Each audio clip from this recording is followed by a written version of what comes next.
Hey guys, what's good? It's Des100 coming at you guys with what's this? Another video. And that little critter right there is my dog Mocha. Anyways, I'm outside. It's a pretty hot day, but just like how the day is, there's some hot stuff going on Twitter that has been rubbing me the wrong way since I've seen it. And this video is basically going to be a rant about certain individuals in the Pokemon community who seem to have lost their fucking mind over the hype of an upcoming Pokemon game for the Nintendo Switch. Now let me start off by saying that I completely understand. This is the first core game on a mainline console. But we shouldn't.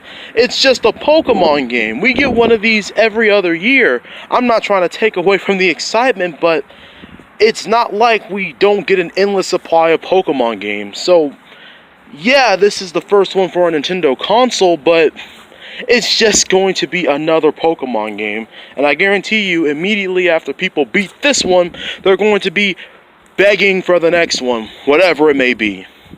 But if you don't know, here's what's been going on. A bunch of people that have inside sources or claim that they have connections to Nintendo, or people who work at Nintendo, have been taking to Twitter and posting about new leaks that supposedly detail info about the latest Pokemon games. These range from the game taking place in Spain or Italy, to the games being a reboot that takes place in the Kanto/Johto region, to it taking place in Southeast India. And of course, let's not forget all the endless supply of subpar starter leaks. And unlike before, people basically are quick to believe any and everything. And it's been like this since the latter half of Generation 7 during the Pokemon Stars hype train. Among these individuals is a guy who, he's been around for a bit, but has recently rose to fame because he claims that he has totes legit info on Pokemon for the Switch. And this is a guy by the name of Pixelpar. Pixelpar has gotten some things right in the past, but as we've seen with people like Eurogamer, that doesn't really mean anything.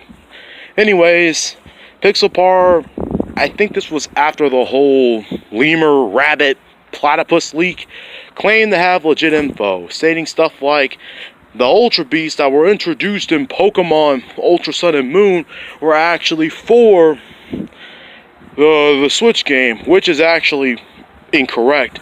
The Chinese Riddler stated that Blacephalon and the like were actually supposed to be in Pokemon Sun and Moon, along with some other things, but they were cut last minute. But whatever. So, of course, in typical Pokemon fandom fashion, everyone takes what this guy says as the gospel. And hey, maybe he does have some stuff right, but not everything he says is factually correct or should be used as an official source.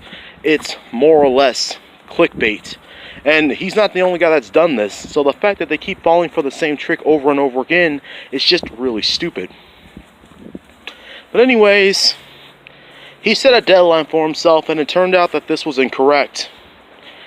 So Paul Ryan, aka the awesome guy that runs PokeShopper, where he tells us about upcoming merch leaks, this, that, and the third, he called the guy out saying, the fandom once again falls for false hype. Well, an individual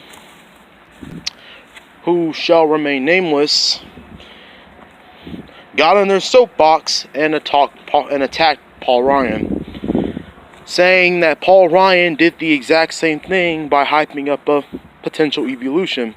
And to that person, I say, you're a fucking liar. Excuse my French, but you just are. Paul Ryan entertained the idea of there being a new evolution because he, like us, didn't know. But once he got the proper leaks, he tried to calm things down and say, hey guys, there's not going to be one. I think it's just going to be Zeraora. He's the only one that's going to be in the movie.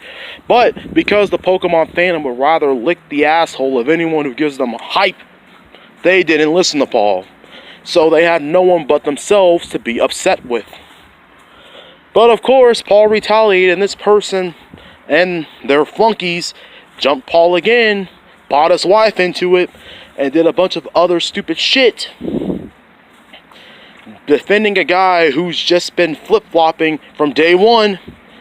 And now Paul Ryan has claimed that he is no longer going to be posting leaks regarding to his merch and his Twitter. Now these individuals are relishing in what they did because they defended some flip-flopper who claims he might have legit information or might not, and they're patting themselves on the back. And I'm saying this, when is this shit gonna stop? When are we gonna stop believing something that everybody says on the internet just because it's comforting to us, just because we want hype? It's just a Pokemon game. We get these every other year, and no offense, but they're largely the same. You know what you're getting yourself into. Yeah, there's going to be there might be a big change here or there, like in Sun and Moon, how, you know, there aren't any more gyms, but still, it still plays like a Pokemon game. And we're doing this over a game that is probably going to just be what we've always gotten on the big screen. Is it really worth it? And why are you patting yourselves on the back when you yourself don't even understand what Paul has done and and all the things he's done for the community? To the individuals, you can call me an SJW, you can attack people on Twitter, but you guys are fucking degenerates. And I can't wait for you guys to lose to Joe. And we all know everything Joe's done, and he actually has worked for Nintendo of Europe in the past, but you're going to try to discount him. Probably try to drag him through the mud just because you guys want a jacket to whatever hype shit people tell you. Grow up. It's a Pokemon game. And honestly, I can't wait for the hype backlash that Generation 8's going to get, because people keep building it up to be some sort of magnum opus when it was never promised to be one. But this is all I have to say about the matter. Don't be like these people. This is Desder100, out.